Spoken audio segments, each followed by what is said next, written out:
What's up, guys? It's the ALE Double X Prince here to continue the rebooking series for Double X Mania. Here I'm gonna rebook WrestleMania 27 now. Before I get started, I don't know if you guys could hear me well, so I hope you guys can be able to hear me really good because I currently have this thing going on because it was raining and there was a big ass leak in my room, so there's like water everywhere. So I have this machine to make sure it gets all the water off. I tried everything, fans, vacuum, everything, and I guess it's the only thing I got left. So hopefully this fucking leak gets out of the way. But this ain't gonna stop Double X Mania from being great. And I'm here to rebook WrestleMania 27. Show that was built really good. I'm gonna be honest. The show itself, the booking, like to lead to WrestleMania 27 was great, but the thing that stopped it from being as great as it was, the matches were disappointing. They were slow. They weren't given enough time. They gave a certain match a lot of time. You know, there was a lot of shit going on. Like, oh my gosh, this show sucked. And all it did is set up WrestleMania 28. That was the biggest problem with WrestleMania 27. You can still set up the following WrestleMania, but you don't have to completely make that your main part of the show. And the fact that we had one of the worst matches being Michael Cole versus Jerry the King Lawler, the worst match in WrestleMania history, happened here. No, it's pretty damn sad to say the least. I'm gonna have to say that everybody's been trying to rebook this show to the max. So why not I do it? Why don't I do it? WrestleMania 27. First of all, I'll kick it off with the Royal Rumble. First of all, I would not have 40 men because that was just too stupid and just like so wasteful to do. I would have keep the same matches the same. The only difference with the Randy Orton Miz match from the Royal Rumble was not have the Nexus interfere. And instead, as far as the Nexus, let me just talk about them. I would have them get buried. I'm sorry I had to say it like that, but like once the Nexus were gone, they were gone, and like that was it for the Nexus until like they decided to bring him back, whenever they were set up to bring him back. But then I would also have that moment of CM Punk beating up John Cena with a chair, and then him leaving, setting up their feud, small feud in between the Royal Rumble because he's like, I'm tired of, you know what. It's ridiculous that he beat all these guys by himself, but I'm the best in the world. You know, you can't beat me and this and that. So never have CM Punk join the Nexus. None of that BS. I'll have John Cena and CM Punk be the main feud.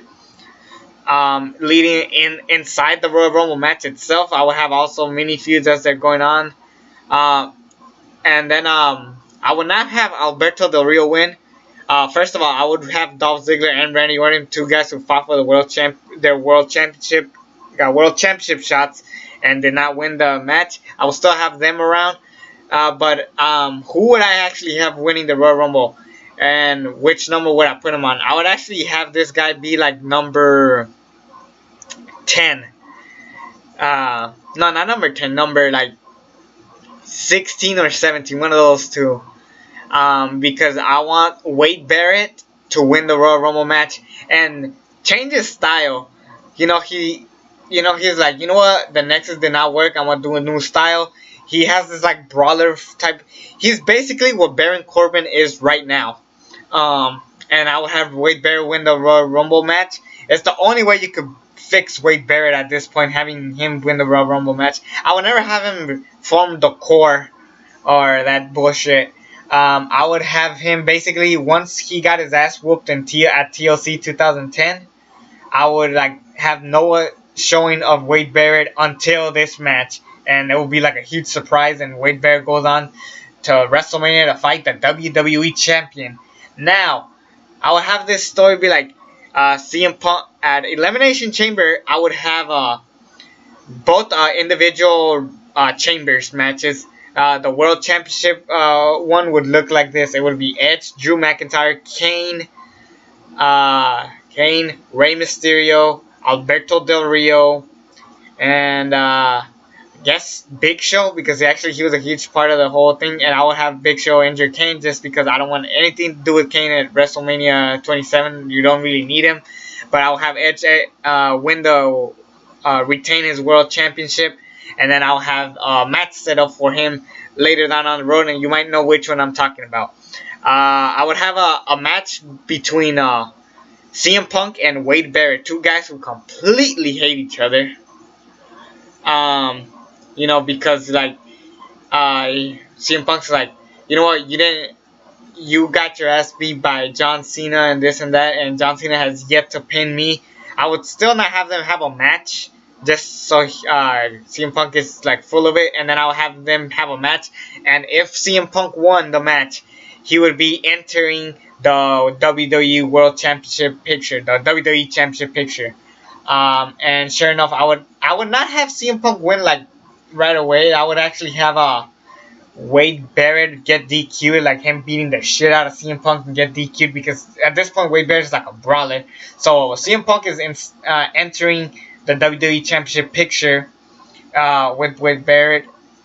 So Wade Barrett and CM Punk are gonna be fighting for the WWE Championship at WrestleMania. The question is, who is the WWE Champion exactly? Well, I would have the main event be for the WWE Championship, another Elimination Chamber match. The Miz puts his WWE Championship on the line against Randy Orton, John Cena, Sheamus, John Morrison, and R-Truth. That's 6 guys, I believe. I would have that match go on. I had the final 2 be John Cena and The Miz. They're going on at it for a while. It will make it look like, oh shit, is Miz gonna beat John Cena? But of course no, because it's Super Cena. John Cena wins the WWE Championship. I know you guys are gonna hate me for that, but it's part of the story that I'm gonna set up. Throughout, I'll get more into build up when we actually get to the actual WrestleMania card. And the WrestleMania card would look like this. I would have Randy Orton versus Alberto Del Rio to kick off the show. And SmackDown versus Raw match. Plus, Alberto Del Rio got eliminated by Randy Orton at the Royal Rumble, just to let you guys know. And then I would have this feud go on. It will be a pretty nice feud and a pretty nice match. I would have Randy Orton win. And you guys say it's burying Alberto Del Rio. Not really, because look at what Alberto Del Rio did in 2011. He became WWE Champion, and he even won Money in the Bank. He main evented against John Cena. Alberto Del Rio had a pretty decent enough year in 2011, yes, and so a Randy Orton victory could not be that bad for him. Next match, I would have Cody Rhodes versus Rey Mysterio. Now, something was missing about this match. It didn't feel, it was a really good build-up, but it could have been a little bit better. And what could have been making it a little bit better? Cody Rhodes walks in as the Intercontinental Champion. Cody Rhodes versus Rey Mysterio for the Intercontinental Championship. Now, I would actually have this really funny-ass story. Now, Kofi Kingston, I believe, was the champion around this time. So, just letting you know that that's what happened. Cody Rhodes was the champion. Kofi Kingston was the champion. I would have Cody Rhodes beat Kofi at Elimination Chamber for the title. And I would have this story where Cody Rhodes like, this championship is ugly. We need something that's dashing.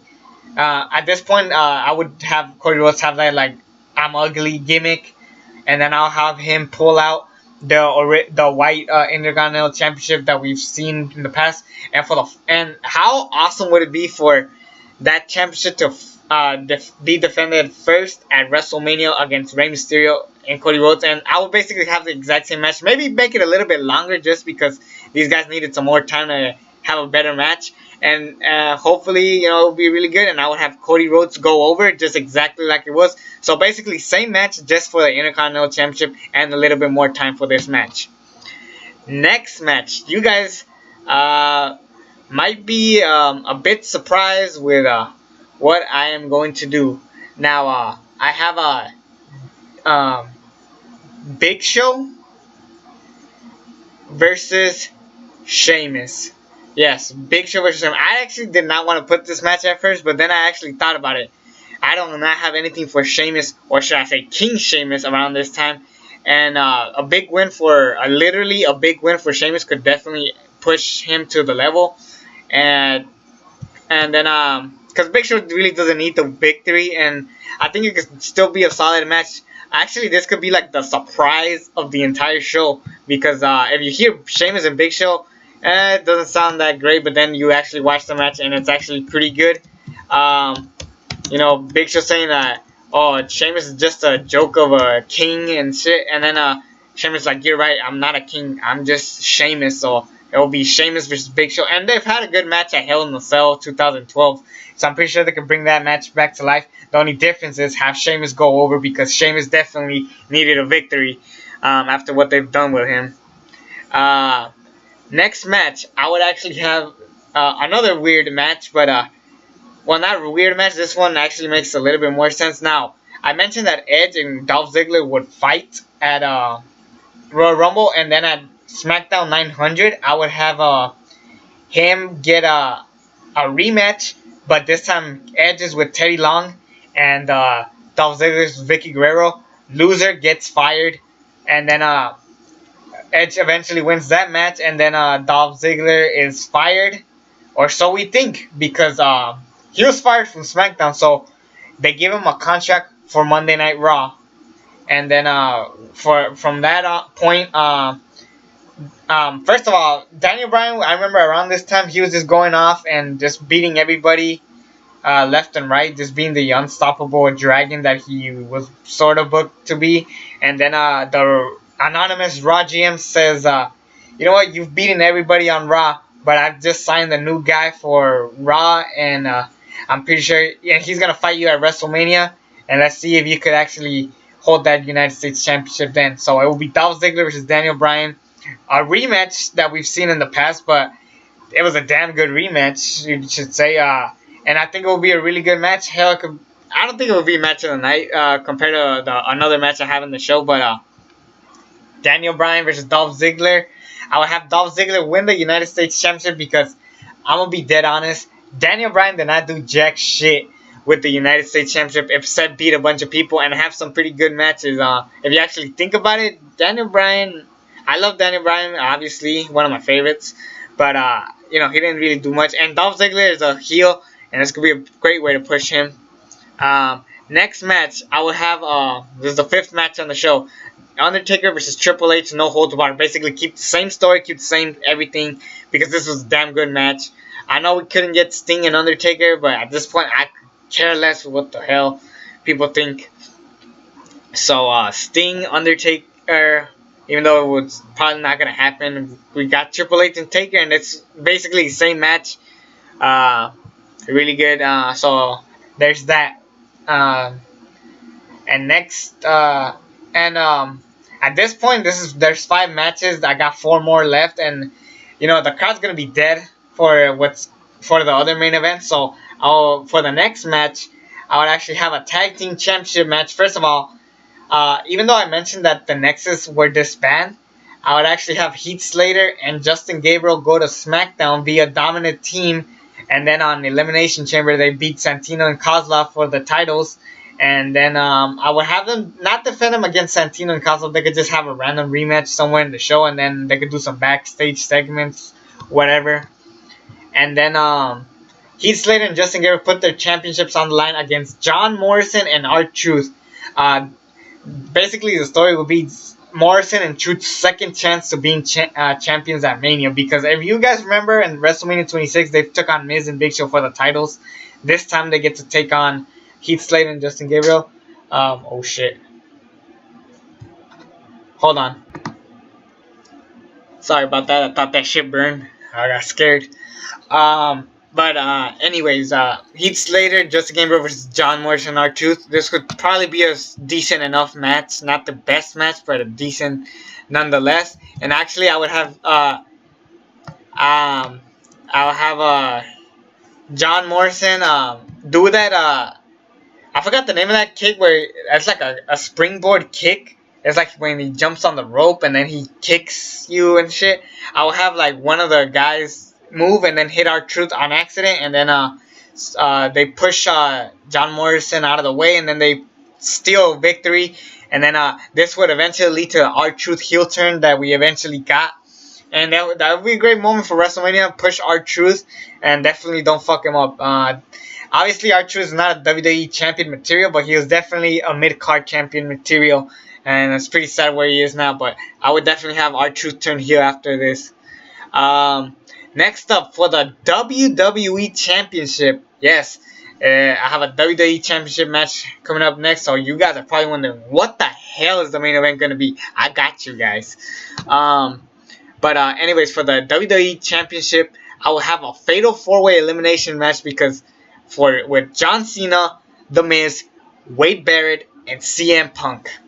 4 guys, Fatal 4-Way Elimination. And basically the story here is first of all, The Rock hosted this show, and I remember the promo that he cut that he's like, we went from well, he didn't say Hulk Hogan at the time.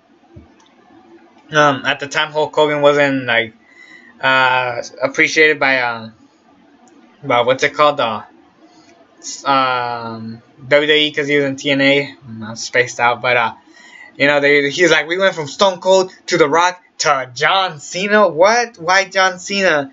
And basically, I'll have like the story of John Cena like getting mad because of what The Rock said, and he's like, you know what? I'm gonna take on 3 guys, and I'm gonna beat all of them one by one by one.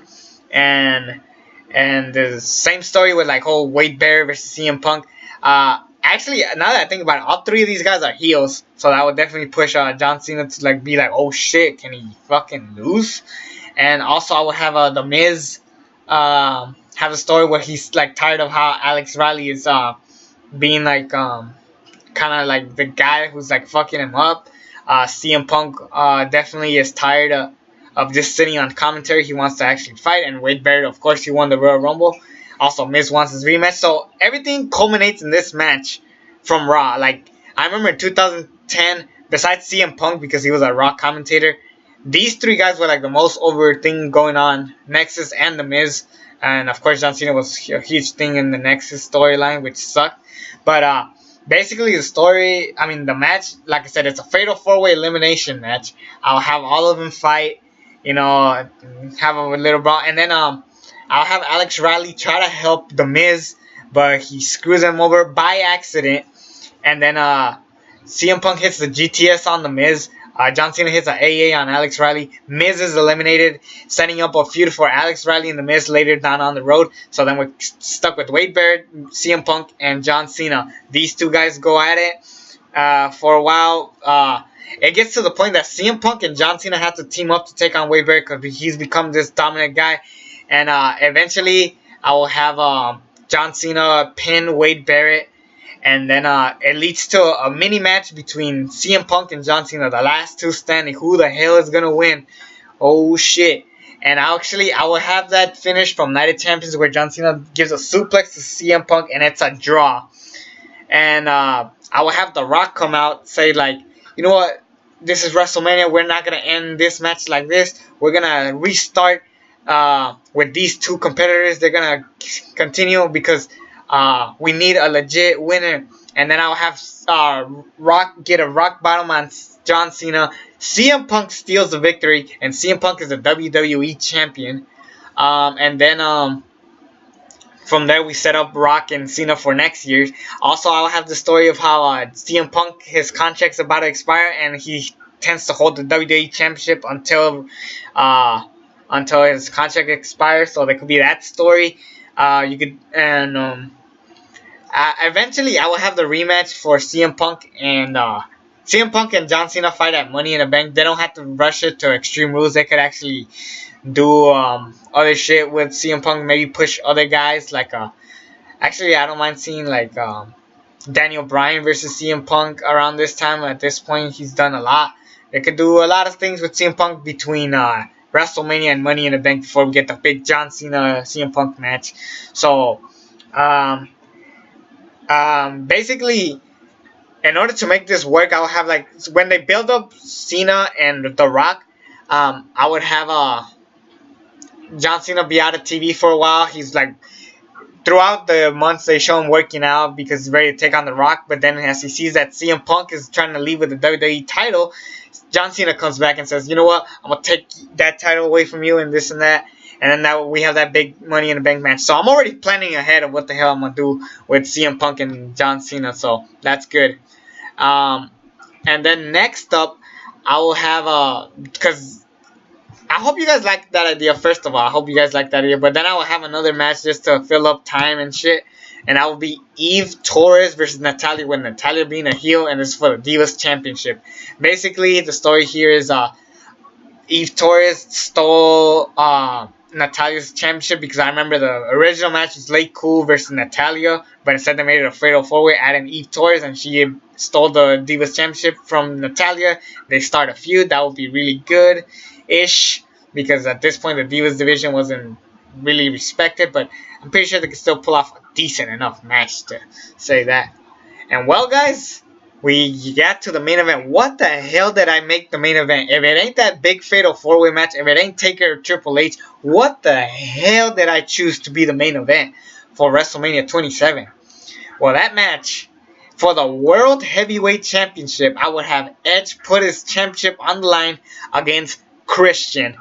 I really had to think about where I wanted this match to be, and then I came to a conclusion that this has to be the main event. It's Edge's last match.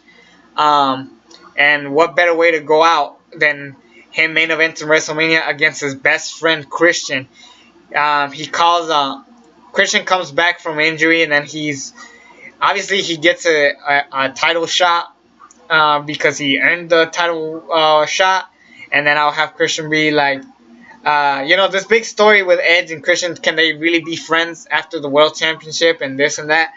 And who would I have go over? I would actually have Edge win the match, and then he holds the WWE Championship. I mean, not the WWE, the World Heavyweight Championship. He's holding it up high. He's crying. He's upset, and then he just puts the championship on the ground, and then he picks up Christian, picks him up from the ground. He's like, "Thank you for giving me a great championship win." That would be a great moment and a great way to end WrestleMania 27. Not this whole setting up Rock and Cena, which we could have done halfway through the show, not in the main event. And I don't know, I really wanted to see that. Just thinking about it, it just irritates me that we did not get that. Shit. Because they all knew that this was going to be Edge's last match, so why didn't that happen? I have no freaking idea. But I hope you guys enjoyed that WrestleMania 27 card. I know it's a long video, but I always leave the card down below of what I would book for WrestleMania. Next up, I'm going to book a WrestleMania let me just say that the next WrestleMania I'm going to try to rebook is a WrestleMania that The Undertaker competed on, but I did not add him on my rebooking thing. So I'm just giving you a hint of what might happen. So yeah, there's that. I hope you guys enjoy the rest of your time. It's me, it's the ALE Prince. Subscribe to this channel if you haven't already. And until then, I'm out.